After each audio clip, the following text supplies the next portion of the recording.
Picture a story where wishes come true. A whopping $500 million windfall and control of a booming business. That's the reality that unfolded for us as Nora, my sister-in-law, joyfully celebrated our family's newfound wealth. Among the staff, whispers spread like wildfire as they soaked in the news. With a triumphant tone, Nora announced, "Quiet, please. It's time for my husband to step into his role at the company and claim his $3 million share." Her words triggered laughter among the employees, intrigued by the sudden twist. In the midst of the excitement, my older brother Jack pored over legal papers passed to him by our family's lawyer. His face drained of color as he absorbed the contents of our father's will. "Take a look at this," he whispered to Nora, who gasped in shock as she read the document. "Hi there. I'm Stella, a 26-year-old who's been deeply involved in my dad's business since I was little. I've seen him build it up from scratch into the success it is today. Even when things got tough at the start, he never gave up. And that really inspired me. As the business grew, I wanted to help out, especially since my mom handled a lot of the behind-the-scenes stuff. My parents always encouraged me to choose my own path after high school, but I knew I wanted to be part of Dad's legacy. That feeling only got stronger as I got older. When I finally joined the family business, I was lucky to have Leo, a longtime employee, show me the ropes. He taught me all about how things work without treating me differently because I'm the boss's kid. Learning from him gave me a real understanding of what we do and how to do it well. Meanwhile, my brother Jack, who's just a year older than me, was off studying management, planning to take over from Dad one day. He'd often talk about it with his friends, confident that he was meant to lead the company someday. This tale peels back the layers of family dynamics, inheritance, and the pursuit of success within a business setting. It challenges the idea that privilege equals entitlement, instead highlighting the importance of earning one's place through hard work and dedication. As the story unfolds, unexpected twists shine a light on the true meaning of legacy and responsibility. My brother Jack led a life cushioned by stability and certainty, the envy of many of his friends. "You're so lucky," they'd say, eyeing the secure future Jack had courtesy of our family's business. The conversation often turned to me, his younger sister, sparking curiosity about any potential rivalry for control of the company. "Oh, my sister. She's around, but she's more a behind-the-scenes type," Jack would explain, somewhat brushing off any speculation. Jack had his own approach to getting ready for leadership, spending extravagantly and enjoying socializing under the guise of gaining management experience. He knew that being the future president made him popular, especially with women attracted to his status. Among many admirers, he picked Nora, the most dazzling of them all, as his wife. Their wedding was a spectacle, followed by a lavish honeymoon and the building of a grand mansion to start their luxurious life together. Nora seemed perfectly content in her role, living in luxury and always having things her way with Jack. Compared to her, my life seemed ordinary, quietly working alongside my mother in the company. I was happy with my behind-the-scenes role, far from the glitz and glamour Nora enjoyed. During family gatherings, Nora often looked at me with a hint of superiority in her laughter. "You don't really fit the image of a CEO's daughter," she'd say, finding the idea amusing. I never understood Nora's fascination with extravagant living, a lifestyle that felt foreign to me. She probed, unable to grasp why someone born into wealth would show little interest in flaunting it. "Living so simply despite your family's riches, I just don't get it," she'd say, as if the idea of not showcasing wealth was beyond her comprehension. This difference in our lifestyles highlighted our contrasting values and viewpoints. While Nora valued material possessions and social status, I found fulfillment in quietly contributing to our family's legacy. It wasn't about money or titles for me. It was about being part of something meaningful. Despite being the daughter of the company's president, as my brother often pointed out, I didn't seek attention or special treatment. I believed in treating my colleagues with respect, just like anyone else. My approach to work and relationships within the company was rooted in humility and mutual learning. I recognized that many of my coworkers had skills and knowledge surpassing mine, and I respected the importance of every role within our organization. My brother held firm to the belief that a boss must always maintain an air of superiority to command respect from their team. He was surprised at my perspective and criticized my approach, insisting that a true leader should assert dominance and delegate mundane tasks to others. According to him, this mindset separated the real leaders in our family from the rest. When I tried to defend my viewpoint, stressing the importance of respecting all team members regardless of their role, my brother quickly dismissed my arguments. He claimed that such thinking would make me unappealing to potential partners. Nora joined in, suggesting that my attitude and outlook on life would leave me alone forever, advising me to change to become more attractive. My brother even threatened my job security once he took over the company, highlighting our vastly different values and approaches to leadership and personal relationships. Following the uncomfortable confrontation, my mother stepped in with her support, reminding me of the value I brought to the company and advising me not to let my brother's criticisms affect me. My father also made his disapproval of my brother's attitude clear with his stern demeanor. It was evident that my parents didn't share my brother and Nora's views, leading to a tense period where they avoided our family home. Reflecting on the strain caused by this disagreement, I realized that despite our differences, it was crucial for each of us to stay true to our principles. While my brother and Nora continued their lavish lifestyle, frequenting fancy restaurants and luxurious resorts to maintain a certain image, I remained dedicated to my values. I focused on making meaningful contributions to our family business, cherishing the importance of humility and teamwork that I had learned over time. Jack was on track to become the president of our father's company, a role he was being prepared for as our father worked diligently to expand his business. One evening at home, my father suddenly felt intense chest pains. Worried, I urged him to stay calm while I called for an ambulance. In those tense moments, he directed me to a letter in a drawer, insisting, "Stella, read this. If anything happens to me, the lawyers will handle the rest." His words were barely out before he lost consciousness, and despite being rushed to the hospital, he passed away without regaining consciousness. Jack and Nora, my brother and his wife, were abroad during this crisis and missed being with our father during his final moments. They returned from their vacation 3 days later, just in time for the funeral. Jack's comment, "We're just glad we made it on time. Never thought Dad would pass while we were away," struck me as insensitive. Their casual arrival and failure to acknowledge the efforts my mother and I put into organizing the funeral were deeply disheartening. I was surprised by his criticism, especially since my mother and I had carefully chosen the menu together. I told him I didn't appreciate being told what to do, explaining that his behavior showed a lack of understanding of true leadership. Jack didn't stop at bossing me around. He also gave orders to the employees, including Leo, a highly respected member of our company. When I heard Jack ordering Leo, I stepped in and scolded my brother for his disrespectful attitude.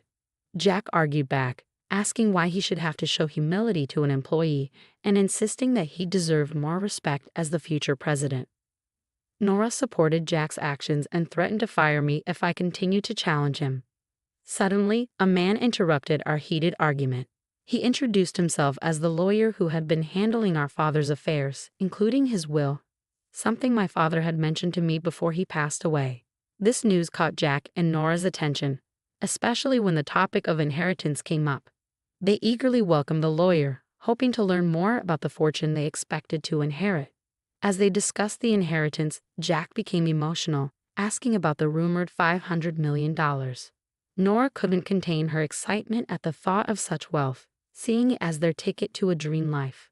This announcement caused a buzz among the employees, but Nora quickly hushed them, proudly anticipating their imminent rise to power. This situation really showed the contrast in values and priorities within our family, especially between Jack and Nora's focus on material wealth and my dedication to honoring my father's legacy with respect and humility. The lawyer's arrival signaled the start of a new chapter, one that would reveal my father's true intentions for his inheritance and the company's future.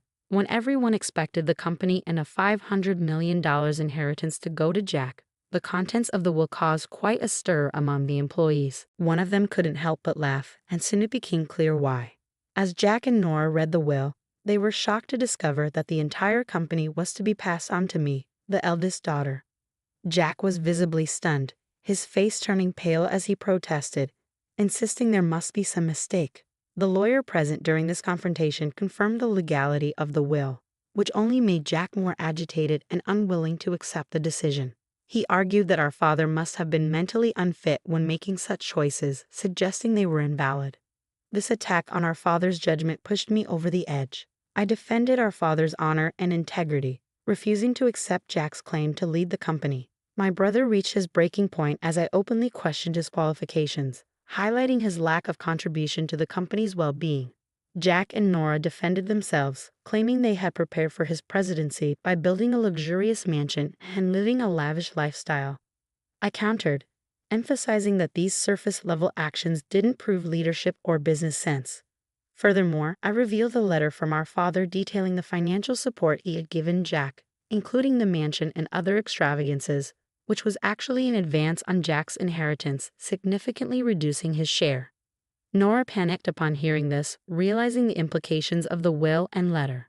The whole situation played out as a clash between expectations and reality, exposing the deep divisions within our family over our father's company's legacy and the true qualities of leadership and responsibility. When the $500 million inheritance was mentioned, Nora's confusion and frustration were evident. Wait, so the whole inheritance is only worth $500 million? Have we really spent that much already? This doesn't seem fair, she lamented.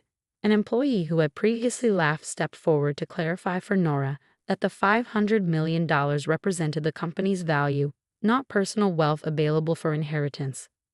Nora struggled to understand this distinction, unable to grasp that company funds weren't meant to be divided up as personal inheritance. I explained to her that the company's wealth was meant for its growth and sustainability, not personal inheritance, meaning Jack's share of any personal inheritance would be minimal.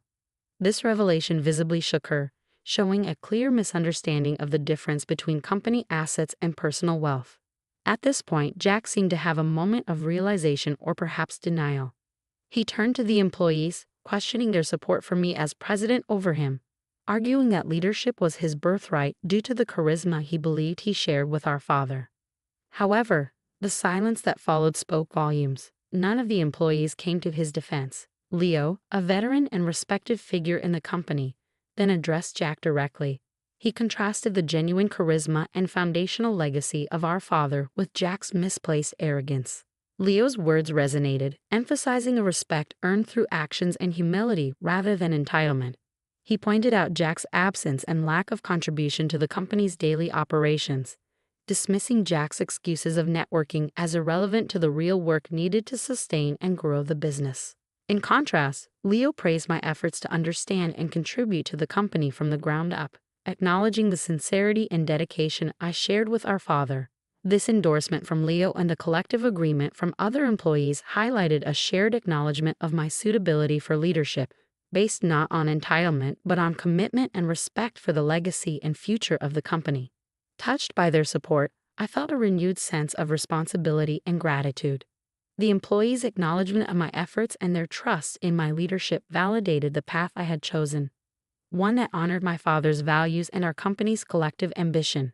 I thanked the employees, recognizing the unexpected turn of events, but emphasizing my dedication to the company, a passion inherited from my father. I asked for their ongoing support, and their warm applause strengthened my determination. I then emphasized the importance of every team member, stating, "Anyone who disregards this isn't fit for a leadership role," hinting that even a president could be held accountable. Jack was taken aback by my words. "What do you mean? I'm your brother, and you're saying you'd fire me if I were president?"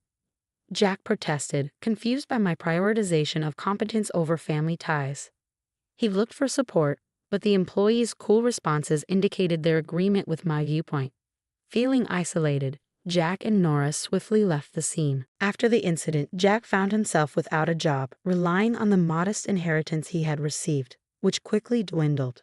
"Can you lend me some money, Stella?" he later asked. However, faced with his ongoing lack of effort to find work, I was put off by his dependency.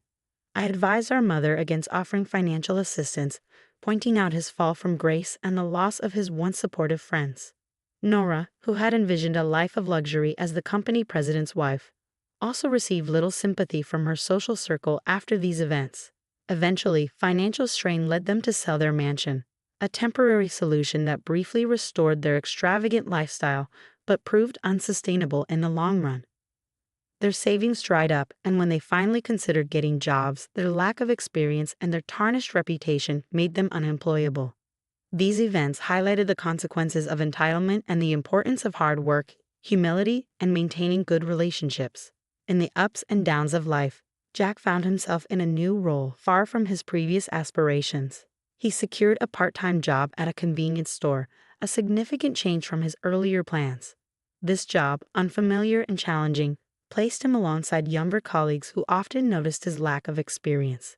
It was a humbling experience, forcing Jack to confront the realities he had previously overlooked. Nora also experienced a significant shift in her daily life. Her days as a full-time housewife, once filled with leisure and luxury, were replaced by the demands of part-time work. She took on a role as a cashier in a supermarket, working long hours for modest pay. This new chapter for Nora was marked by hard work and perseverance, a departure from her previous expectations.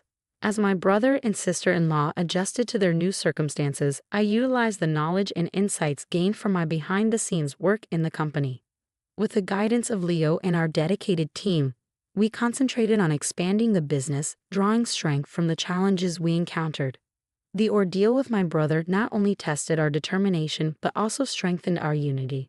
Together, we strived to honor my father's legacy by growing the company and fostering a sense of community and achievement among our employees. This contrast in our paths highlighted life's unpredictability and emphasized the importance of adaptability, humility, and hard work.